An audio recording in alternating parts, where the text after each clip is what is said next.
Décision Plus est au service des investisseurs boursiers depuis 1987, au tout début de l'autonomie boursière. Notre logiciel de graphique Market Vision Plus et notre logiciel de code dynamique Trader Plus en ont fait sa renommée. Nous sommes encore ici parce que nous évoluons sans cesse et que nous servons bien nos clients. Découvrez nos produits et services spécialement conçus pour l'investisseur actif et autonome dans la boutique Décision Plus. Le logiciel de graphique Market Vision Plus est en français. C'est le logiciel le plus utilisé par les investisseurs de chez nous. C'est lui que vous voyez dans le feu de l'action. Trouvez, classez et analysez plus facilement avec cet outil sans pareil pour suivre la bourse et prendre les meilleures décisions. Gardez vos titres à l'œil avec Market Vision Plus.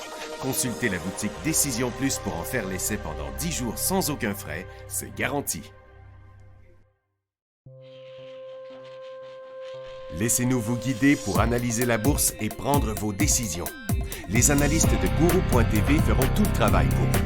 De minute en minute, nous classons les titres selon leur situation technique. Nous révélons les signaux d'achat et de vente. Nous publions des recherches poussées et nous prodiguons des conseils en temps réel. Ça commence avant l'ouverture et ça se poursuit jusqu'à la fermeture des bourses. Profitez de chaque cycle boursier avec Guru.tv. Trader Plus, l'instrument du day trader. 50 cotes qui clignotent en même temps. Autant de listes que vous voulez. Graphiques à la seconde. De 3 à 30 graphiques. Des alarmes à volonté. Des listes de cotes préparées. Des modèles graphiques préparés. Prêts à faire feu. Achetez, vendez avec Trader Plus.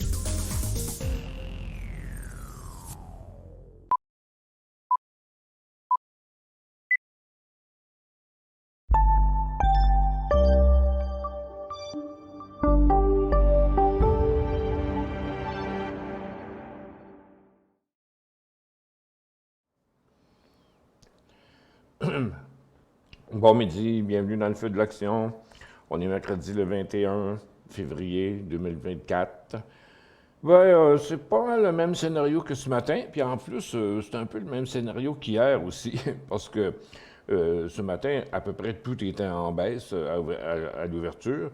Puis, comme de raison, ça arrive souvent qu'on a ces mouvements-là. J'en parlais justement hier, où le mouvement s'était produit, puis ça s'est produit encore aujourd'hui aussi, après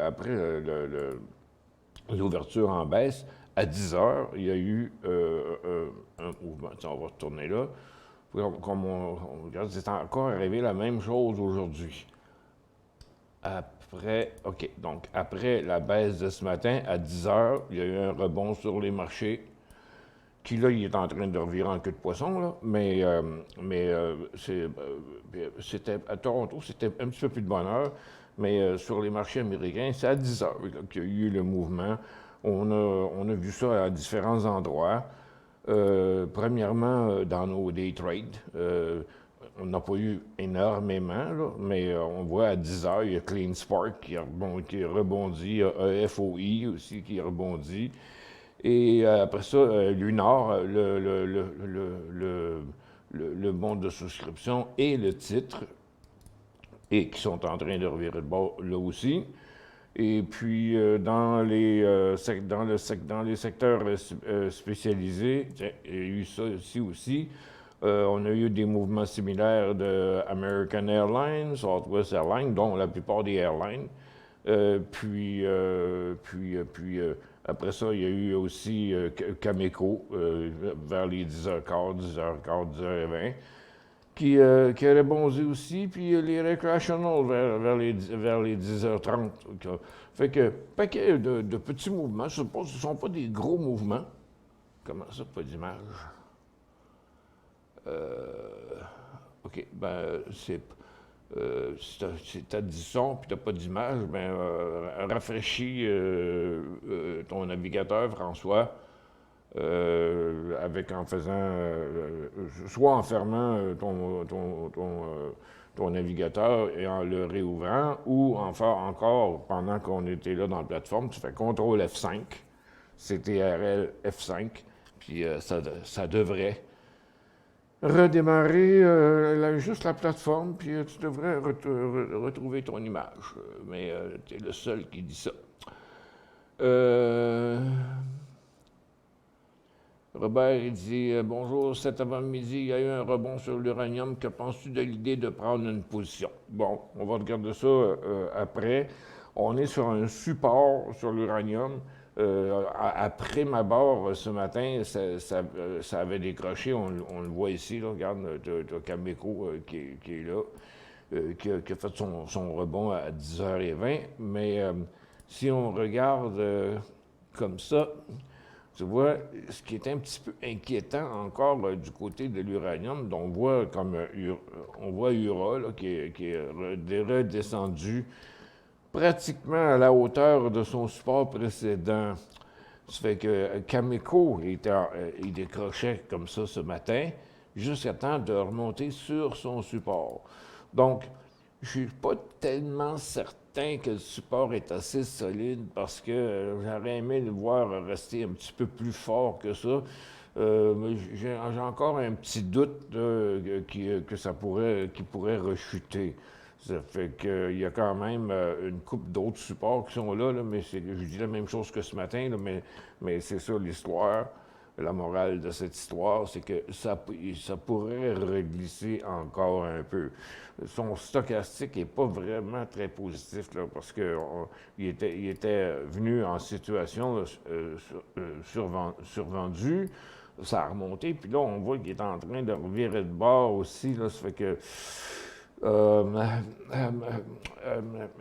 j'aimerais vous dire que c'est correct, mais un peu comme ça avait fait ici, là, excepté que là, on était sur la ligne de tendance à ce moment-là. Tandis que maintenant, vous voyez, ça c'est la tendance, on va la continuer. Là. Bon, ça c'était le couloir haussier. Donc, rendu ici, on a traversé la tendance, puis en principe, à partir du support, là, c'est par là que c'est supposé d'aller.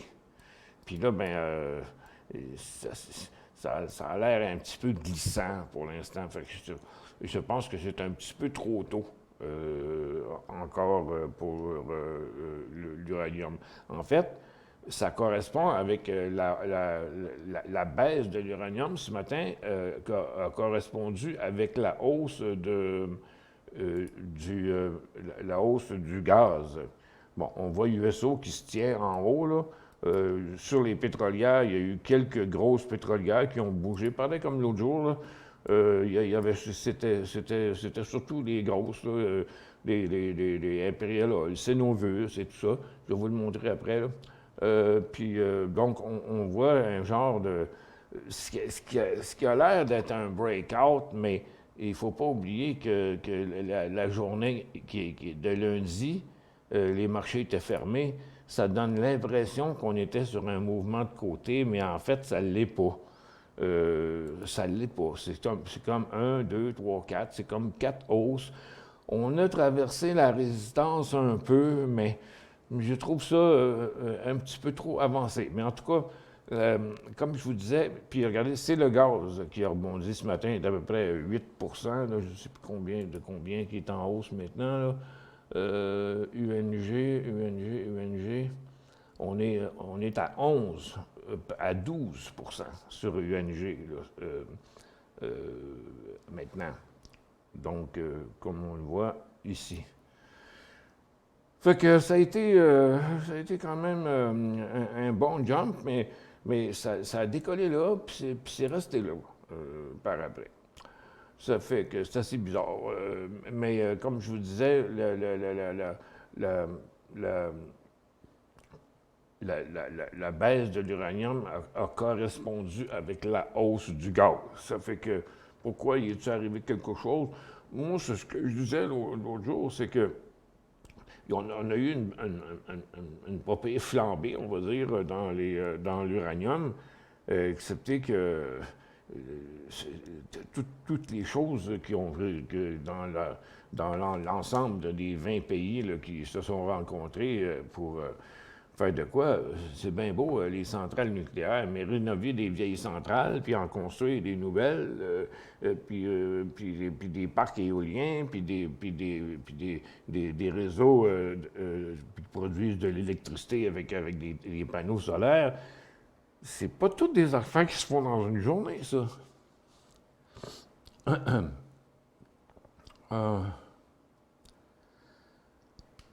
Lunar, y a-t-il une date d'échéance? Sûrement, mais je ne la connais pas. Le LUNRW. Vous consultez le site de Nasdaq pour trouver ça. Il s'agit de juste aller faire une petite recherche quelque part, mais personnellement, je ne sais pas. Je peux regarder par contre quand est-ce que. Là, ben, ça fait quand même un bout de temps. Bon, ça fait pas si longtemps que ça qu'il existe. 24 février, ça fait un an. Ça fait un an. Mais en tout cas, il a connu une belle ride depuis quelques jours. Puis aujourd'hui, il a été quand même assez volatile. Son bas de la journée, c'est 1,25 $, puis son haut, c'est 3,5 $. Ça fait que, je veux dire, c'est quand même de la grosse activité.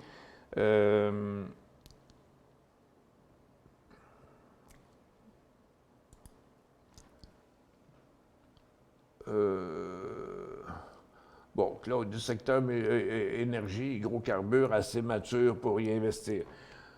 Ben, regarde, c'est ce qu'on vient de faire, là. Attendez, premièrement, je vais faire une petite pause, il faut que je boive de l'eau.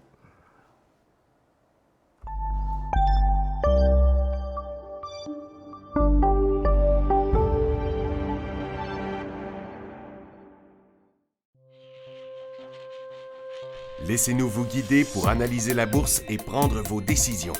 Les analystes de Gourou.tv feront tout le travail pour vous. De minute en minute, nous classons les titres selon leur situation technique. Nous révélons les signaux d'achat et de vente. Nous publions des recherches poussées et nous prodiguons des conseils en temps réel. Ça commence avant l'ouverture et ça se poursuit jusqu'à la fermeture des bourses. Profitez de chaque cycle boursier avec Gourou.tv.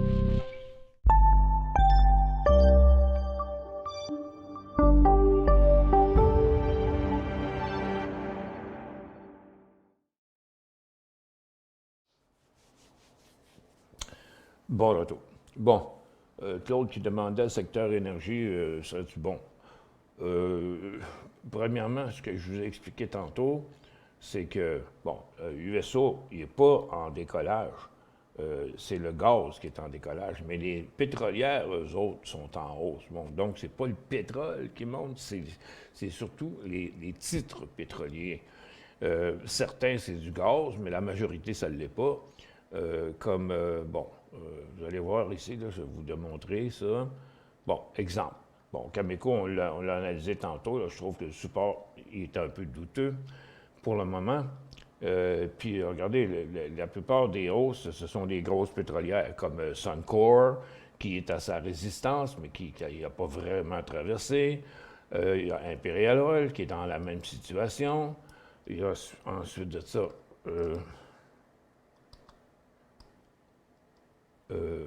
Advantage, qui a traversé sa résistance, mais qui a comme pas vraiment, je dirais, continué. Regarde, ils sont comme tous stockés là. Ça fait 2 fois que ça fait ça. Là. Regarde, il est arrivé la même chose le 15 février. Puis il y a Peyto, qui lui aussi, regarde, son couloir était là, donc son support était là, et il a inversé cette correction-là. Mais là, en fait, on va dire que ça fait 1, 2, 3, 4 jours ici aussi, là, OK? Donc, il ne faut pas se laisser trop leurrer par le trou qu'il y a là, que la cote, que le marché qui était fermé lundi. Donc, tu fais en pratique le mouvement sur certaines compagnies, comme Peyto, qui est pas mal une compagnie de gaz, c'est comme déjà rendu à maturité là, sur le haut de son couloir. CEU ne fait rien, Mullen ne fait rien, Flex ne fait rien. Ben, je les avais déjà pas mal toutes placées dans l'ordre. Donc, vous voyez, regarde comme BTEX est rendu à sa résistance. Donc, ce mouvement-là, à mon avis, il est déjà essoufflé.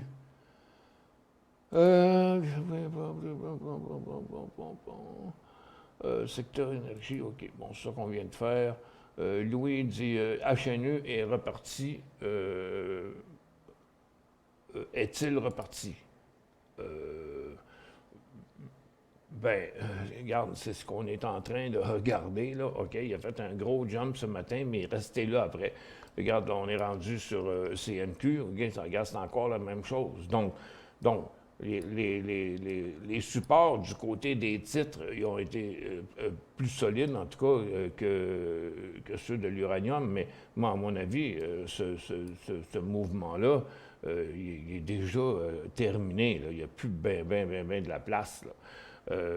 Bon, regarde le Tourmaline qui a fait la même chose, mais il ne faut quand même pas oublier que le haut, en bas, on était proche du couloir, puis là, on est rendu en haut sur la résistance ici. Ça fait que l'histoire, je crois que pour l'instant, c'est un mouvement qui est trop essoufflé, je pense, pour aller embarquer à ce prix-là. Bon. OK. Ça fait comme hier aussi, à partir de l'émission du midi, ça a été pas mal plus tranquille. On voit que les marchés sont en train de revenir, là. Pas à la hausse, mais à la baisse. Donc, on s'aperçoit qu'il y a eu du mouvement, comme j'ai montré tantôt, à 10h puis à 10h30. Puis après la baisse du marché de l'ouverture. Puis, mais là, c'est déjà estompé. Là. Il n'y a plus vraiment d'effervescence à cette heure-ci. Regarde, c'est plus en train de se corriger. Moi, je pense bien qu'on va continuer la correction, qu'on va revenir vers le bas de la journée, là, ici. Là. En tout cas, c'est ce que je pense. Puis, regarde, tous mes échantillons de day trade de ce matin sont tous en train de redescendre. Il y a lui qui est à surveiller. Ici, là, c'est POP qui avait fait des gros mouvements hier, en tout cas. En après-midi, même aussi, regarde, 5,75 à 9 et quart à peu près. Un petit moment, je dois me moucher.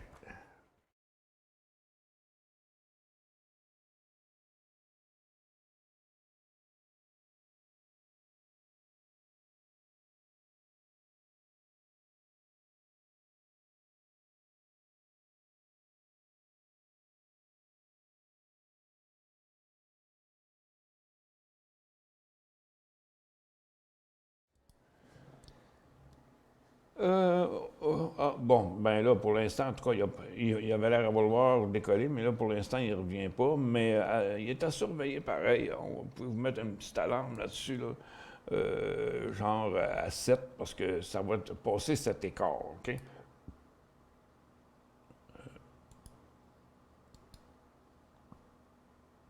Je vais la mettre un petit peu avant.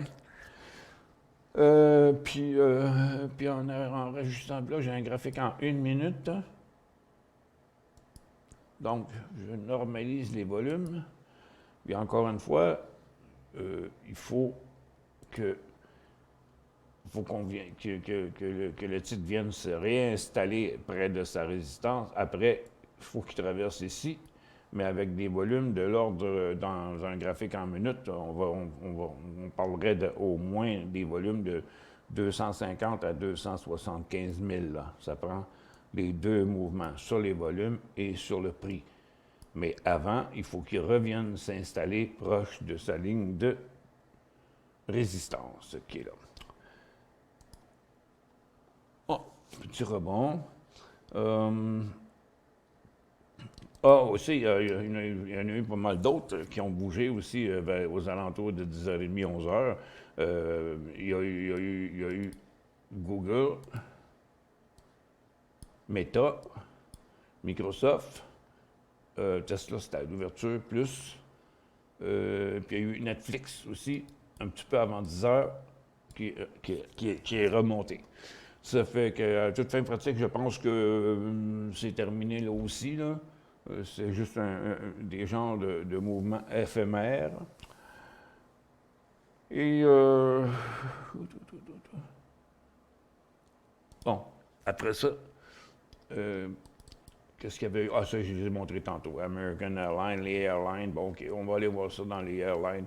Mais c'est vraiment super tranquille. Hein? On a fait une couple de fois la tournée de tous les secteurs. On va les refaire encore. Ce ne sera pas une très, très longue émission aujourd'hui, là, parce que, bon, je pense pas qu'il va rien arriver, en tout cas pas des grosses affaires dans cette correction-là. Donc, comme on voit, tiens, on va le mettre comme ça. Donc, on voit que la correction il n'y a rien qui indique que la correction est terminée. Fait que, pour le moment, on s'en va vers le support sur Nasdaq. Sur le Dow, on est déjà rendu, mais on pourrait se rendre à l'autre support par après. Là. Puis sur le SPY aussi, on est encore en direction. On est rendu comme un premier support, mais on pourrait facilement se rendre à l'autre. Moi, j'ai comme l'impression que cette correction-là n'est pas encore terminée. Ça fait que, puis on le voit bien, les volumes remarquez, les volumes sont faibles aussi, là, hein, ils sont pas, parce que si les volumes augmentaient, ça chuterait beaucoup plus fort que ça. Mais regardez que les volumes qui sont vraiment pas gros. Regardez le volume ici sur le SPY par rapport à sa moyenne qui est là. Il dit qu'il y en a pas beaucoup. Là. Il n'y en a vraiment pas beaucoup. Weed shorté à 4,48 sur stop. Il y a un point d'interrogation. Donc, c'est une question. Là. Ici. Et là. Au Canada, oui. Voyons. Hey. Bon. J'y arrive. J'y arrive. Ah là là là là là là là là. 4,48. On n'a pas une belle visibilité. C'est à cause de sa consolidation. On voit que c'est comme si Weed avait valu 700$. Mais ce n'est pas le cas. C'est à cause de ses consolidations que ça donne cette impression-là.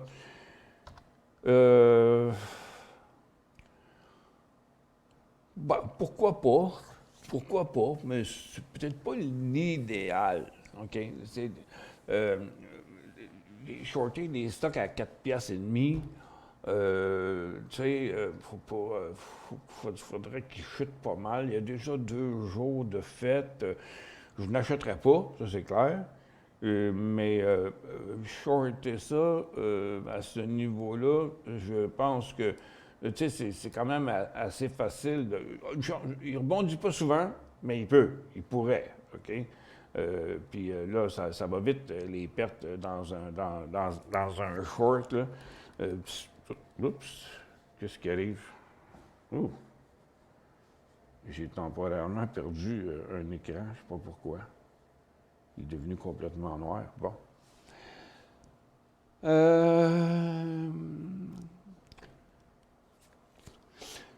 Vous aviez dit il y a 2 semaines que plusieurs titres FNB étaient arrivés sur le marché par rapport au Q12, je crois. Pour Tesla, je crois que c'est TSLL, baissier. Et je ne sais pas pour les autres. On avait fait une tournée de quelques-uns. Attends, je me souviens plus où je les ai mis. Attends, peut-être là-dedans. Il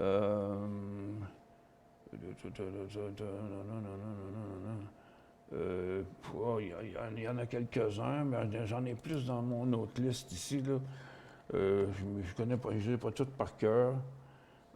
Pour ce qui est Tesla, tu vois, il y en a beaucoup. Il y en a beaucoup.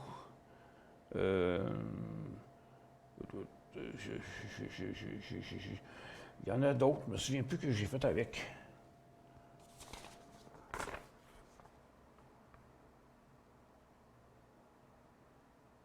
Oui, j'ai ça noté. Ouais, c'est ça, j'avais noté ça ici, que j'étais censé faire une liste avec ça, mais je ne l'ai pas fait encore. Euh, Il y a, il y a- il y a- il y a NVIDIA, il y a NVDS, NVDL. Je ne sais pas où est-ce que je les ai mis. Je les ai mis quelque part, pourtant. Ça a l'air que non. Attends, bon. NVDS. Bon. NVDS, tiens, je sais ici. Bon. C'est ça, c'est celui de NVIDIA, qui est NVIDIA là, qui est en correction, fait que c'est NVDS qui monte. Après ça, j'ai NVDU puis NVDD. NVDU, ça doit être le positif. C'est ça, il fait exactement la même chose que NVIDIA. Puis NVDD, un autre, qui est le baissier de NVIDIA. Après ça, j'ai Apple, qui en a deux. Apple, c'est APPU, puis APPD pour up, U pour up, puis D pour down. Il y a Google, qui est MSFU, puis MSFD. J'ai Microsoft, non, c'est ça qu'on vient de regarder. Il y a Tesla, qui est TSLL, puis TSLS. Puis Amazon, AMZU, puis AMNZD. Pas Amazon. Ouais, il faudrait que j'y pense en dehors de l'émission de faire ça. Et voilà, OK. On va faire une dernière petite pause.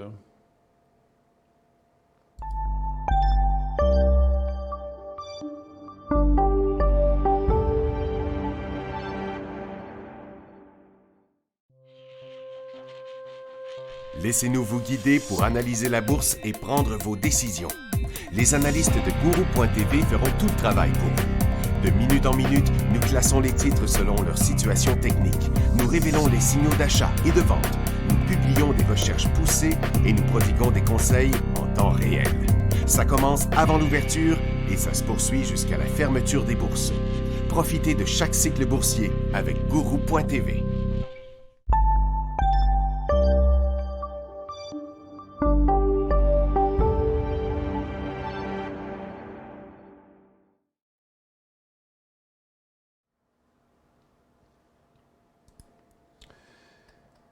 OK. Bon, on va faire une petite tournée. OK, on a pas mal regardé tantôt les pétrolières. Tiens, là, on va aller du côté des autos électriques. Bon, petit rebond de VinFast, là,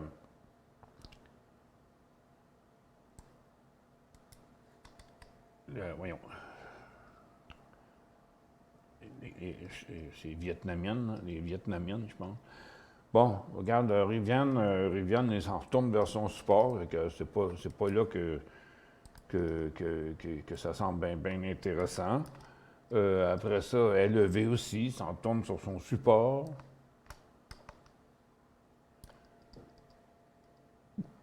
Tesla qui est à peu près sans mouvement, mais il y en a eu. Hop, tiens, regarde, je viens d'avoir l'alarme sur CPOP, excepté que l'alarme, je la mets toujours de façon à avoir le temps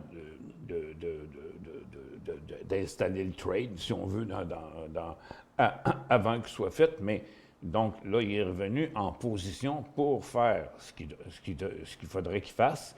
Mais, donc, il doit se stabiliser ici. Au moins, je sais pas, là, quelques minutes. Puis après, lorsque ce sera un nouveau cycle haussier, après s'être stabilisé sa résistance, il redécolle. Là, il est parti vite un peu. Le volume a été pas pire. Mais j'aime pas bien ça quand il ne s'arrête pas avant. Tiens, on va regarder ça de même. Ah bon, si en 15 secondes, on l'a vu mieux. OK? C'est parce qu'en minutes, ça ne paraissait pas. Ah, il est en arrêt de transaction? Ben oui. Oui, il est en arrêt de transaction. Donc, comme je disais, il fallait qu'il vienne se stabiliser ici, il fallait qu'il redécolle là, mais puis là, ben, il y a eu une augmentation de volume aussi sur le mouvement, mais malheureusement, là, il est en arrêt de transaction.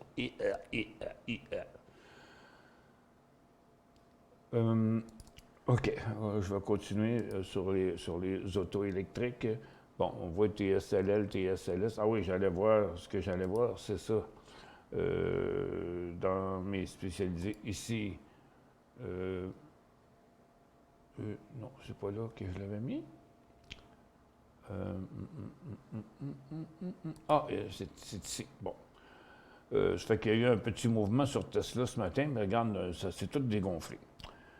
Puis en passant, justement, j'étais en train de regarder regarde les mouvements éphémères là, de 10 heures le matin. Là.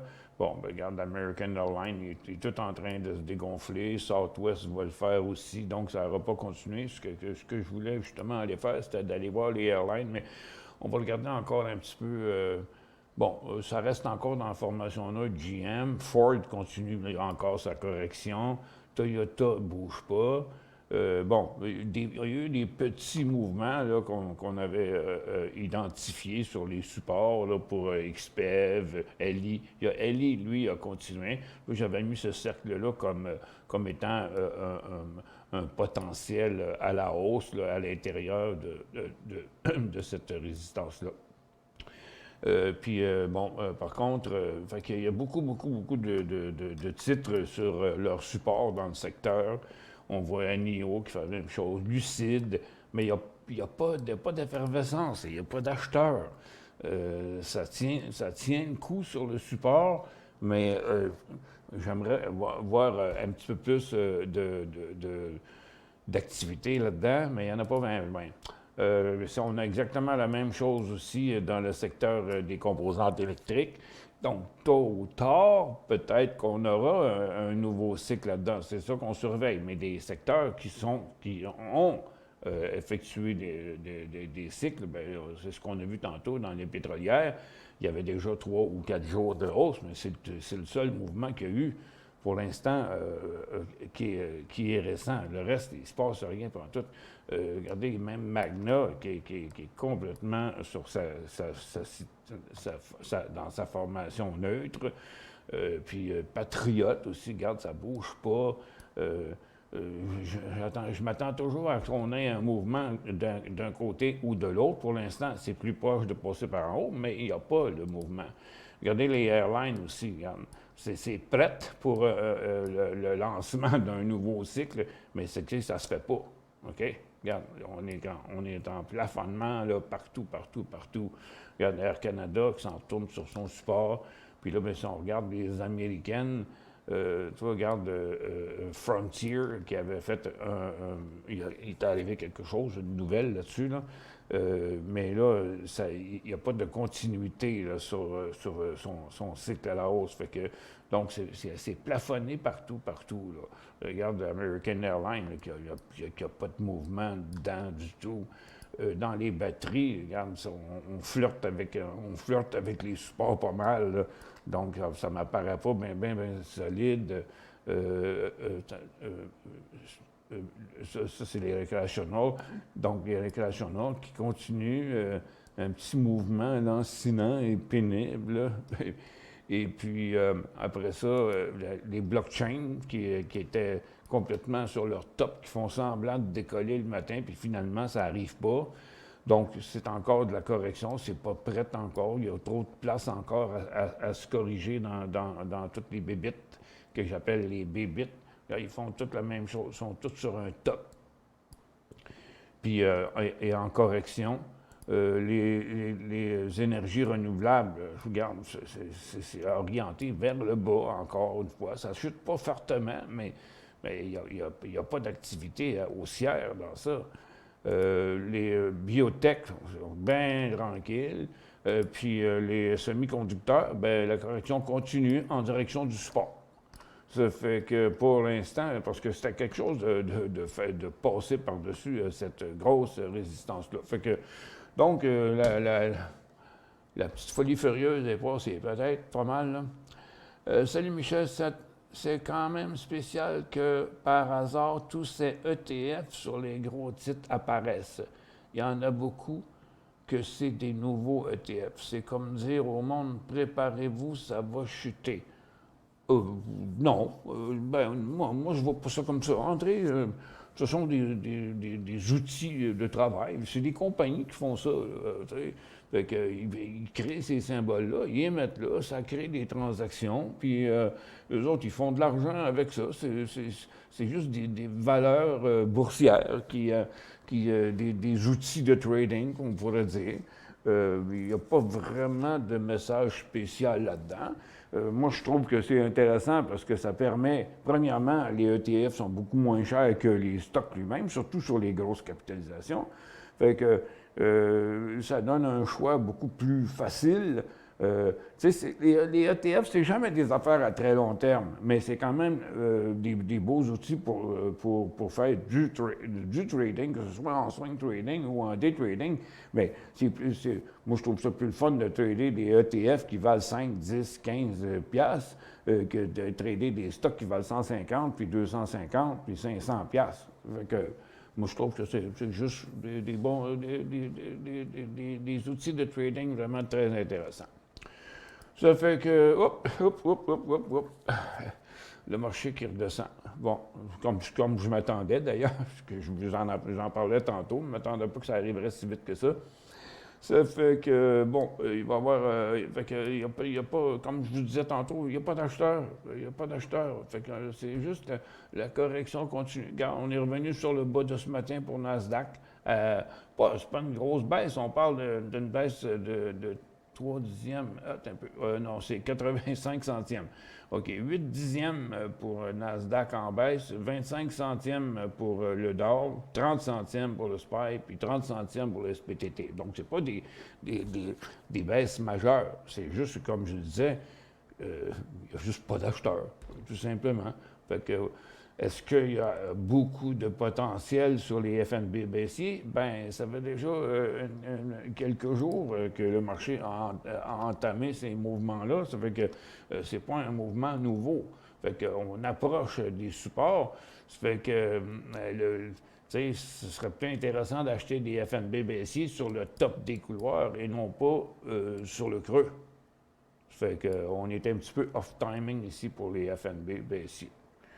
Donc, je vais devoir vous laisser. Je vais revenir à 14 heures dans la prochaine émission. Ouais, ben ce que je vais faire, je vais essayer de les rajouter dans ma liste. Puis je vais essayer de faire une liste avec ces FNB-là que j'ai montré tantôt. Puis je vais les publier dans la liste des titres intéressants là, sur Guru. Ça fait que donc vous pourrez les sélectionner, les copier, puis les mettre dans une de vos listes.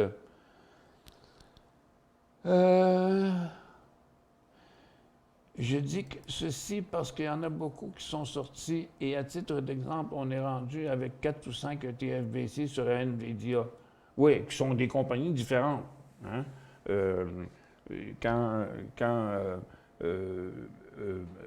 Comme NVDS puis NVDL, là, exemple. Là. NVDL. Bon. Attends un peu. Ça, c'est granit. Celle-là, j'ai NVDU. Je vais d'abord NVDU. Tu vois, c'est une direction. Des fois, Il y a plusieurs titres de ETF aux États-Unis. Ça fait que, ouais, c'est ça que je vais faire. Je vais essayer de faire cette liste-là, puis je vais essayer de publier ça cet après-midi. Donc, sur ça, je vous laisse, puis je vais revenir faire un tour à 14 heures.